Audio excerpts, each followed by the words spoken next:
جو نظر لگ جانا جسے کہتے ہیں، جسے نیگیٹو سینس میں لیتے ہیں کہ فلاں کی نظر نہ لگ جائے، مجھے کسی کی نظر نہ لگ جائے،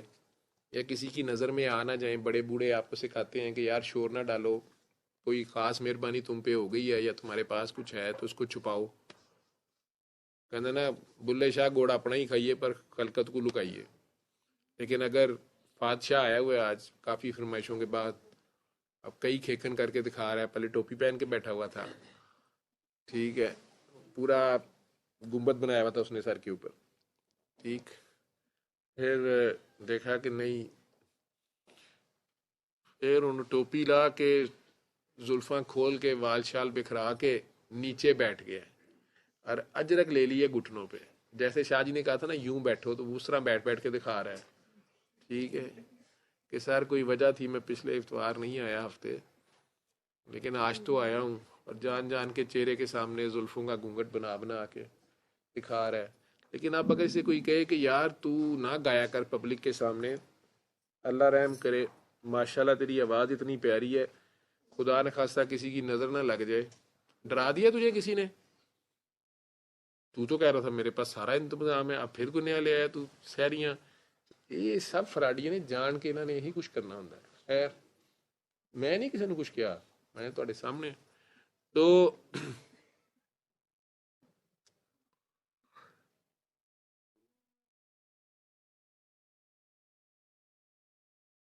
اب یہ اگر پڑھے گا نہیں کلام، یا محک علی کلام نہ پڑھے تو یہ بیچارے کیا کریں؟ اور اگر اللہ نے ان کو صورت عطا کیا ہے یا پڑھنے کا فن عطا کیا ہے، یا ان کے اندر وہ ولولہ جوش و جذبہ رکھ دیا ہے، تو یہ کیسے نہ اس کی حمد یا نعت پڑھیں یا ذکر کریں، کیونکہ اس نے انہیں عطا کیا ہے. انہوں نے نظر سے ایسے بچنا ہے کہ انہوں نے اس کا جگہ ٹیکس دیتے رہنا ہے. صدقہ خیرات نمبر 1، انہوں نے ہر حال میں کبھی بھی غرور میں نہیں آنا کہ یہ میرا کوئی کمال ہے. نمبر 2، کمپیریزن میں نہیں جانا، ریس میں نہیں جانا، ریس نہیں لگانی کہ میری اس سے اچھی ہے یا اس سے زیادہ ہے یا میرا یہ ہے. کبھی یہ نہیں کہنا کہ میری تصویر وہاں لگی ہوئی ہے، میرا فلاں ہال آف فیم میں نام لکھا ہوا ہے، فلاں کانسرٹ میں میں فرسٹ آیا یا آئی تھی. جی اللہ دی میں بس اللہ کا کرم ہے جی، آج جی میں رہنا ہے، اللہ کو نہیں بھولنا، بس جی اللہ دی دین ہے، بس جی اللہ کا کرم ہے جی، اللہ کا کرم، سونے دیاں دعاواں نے جی. کیونکہ کچھ معاملات میں اللہ کریم اتنا باریک ہے کہ خود تو وہ اپنے پیاروں کو، اپنے عاشقوں کو، کسی کو خلیل اللہ، کسی کو حبیب اللہ، کسی کو کلیم اللہ، ان کے درجات ہیں، مقام محمود پہ سرکار دو عالم کو کہہ رہا ہے. لیکن ساتھ ہی وہ بھی آیت ہے کہ یہ تم میں سے کئی جو ہیں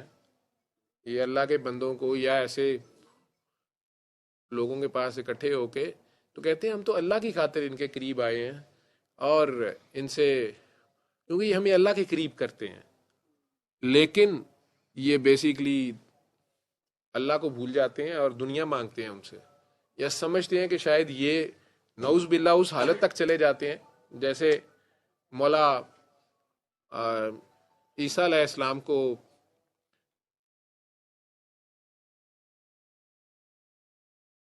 کچھ لوگ اللہ کا بیٹا، یا حضرت عزیر کو کوئی اللہ کا بیٹا، کوئی کچھ اور کوئی کچھ کہنا شروع ہو گیا. عشق اپنی جگہ ہے، لیکن بہرحال اس کی کوئی حدیں ہیں. تو سرکار دو عالم آپ کو عاجزی کا پہاڑ کیا آسمان نظر آتے ہیں، کیونکہ آسمان وہ پہاڑ ہے جسے ویسے کوئی نہیں سر کر سکتا. وہ بار بار سمجھاتے ہیں کہ یار میں بھی اسی سے مانگتا ہوں، تم نے بھی اسی سے مانگنا ہے، عبادت صرف اسی کی کرنی ہے، مانگنا صرف اسی سے ہے. لیکن اسی لیے کئی علماء حضرات آپ کو بار بار وارن کرتے ہیں کہ کوئی شرکیہ کفریہ کلمات جو ہیں وہ با ہوش و حواش، ہوش والے، علم والے صاحبان علم، وہ نہ وہ بھی نعت میں یا کسی منقبت میں کہہ جائیں،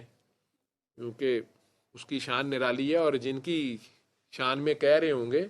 وہ بھی اگر آپ ہوش والے ہیں تو وہ ایک سائڈ پہ اپنے آپ کو کر لیں گے اور اس دن بھی کہیں گے کہ یہ ہم نے نہیں انہیں کہا تھا، نہ ایسا کوئی ہم نے امپریشن دیا تھا، نہ ہمارا ایسا کوئی دعویٰ تھا، نہ ہی ہم نے یہ کہا تھا۔ عشق میں اگر واقعی آپ مجنون ہی ہو گئے ہیں، صاحب جنون ہے، اور آپ کو پتہ ہی نہیں ہے آپ کے اوپر شریعت ساقط، وہ سمجھتا ہے، وہی جانتا ہے، اس نے فیصلہ کرنا ہوتا ہے کہ وہ آپ نے عالم صحف میں کہا ہے یا سکر میں کہا ہے، یہ وہ جانتا ہے۔ اس میں معافی ایک آدھ بار مل جاتی ہے، ادروائز میں نے ابھی تک ایسا بے ہوش دیکھا نہیں ہے جو ویسے تو بہت بے ہوش ہو، عشق میں مدہوش ہو، جنونی ہو، باقی گرامر گرومر کافیہ ردیف پورا ہوئے، ٹھیک ہے، وہ بڑی باریک سی بات ہے۔ تو نظر نہ لگے ان کو، جیسے ان دونوں کو ماشاءاللہ اللہ نے جو بھی فن دیا ہے، لیکن انہوں نے تو وہ کرنا ہے جس سے اللہ نے انہیں نوازا، اور اللہ خود بھی کہہ رہا ہے کہ جو میں نے تم پہ رحمت یا نعمت نشاور کی ہے اس کا چرچا کرو، لیکن آپ میں تکبر نہ آئے، دوسروں کو اپنے سے کم نہ جانو، کمپیریزن میں نہ جاؤ، ریسنگ نہ لگاؤ، میں آگے یا وہ پیچھے یا وہ پیچھے میں آگے، نو، عاجزی میں رہو ہر دم۔ جب وہ کسی چیز سے نوازتا ہے تو یہ ایک ٹیسٹ ہوتا ہے، یاد رکھیے گا، جن کے پاس آپ کو دنیا میں کچھ بھی چیز زیادہ نظر آتی ہے، مال و دولت، حسن، ظاہری حسن، طاقت، شہرت، عزت، اصل میں وہ ایک بہت بڑا ٹیسٹ ہوتا ہے۔ اور ان لوگوں کے لیے جو لوگ ان کے دروازے پہ یا ان کے پاس سوالی بن کے آتے ہیں، وہ ایک بہت بڑا ٹیسٹ ہوتا ہے اور بہت بڑا راز ہوتا ہے۔ وہ جو ہاتھ یوں ہوا ہوا ہوتا ہے وہ ایک بہت بڑا راز ہوتا ہے، اور اگر آپ یہ جان جائیں کہ اصل میں یہ ہاتھ کس کا ہے تو آپ ٹیسٹ پاس کر جاتے ہیں، نہیں تو یہ ہاتھ بدلتے دیر نہیں لگتی ہے۔ جہاں رات ہے وہاں سویرا ہے، اور جہاں سویرا ہے وہاں رات آنی ہے۔ سدا دن ایک جیسے نہیں رہتے،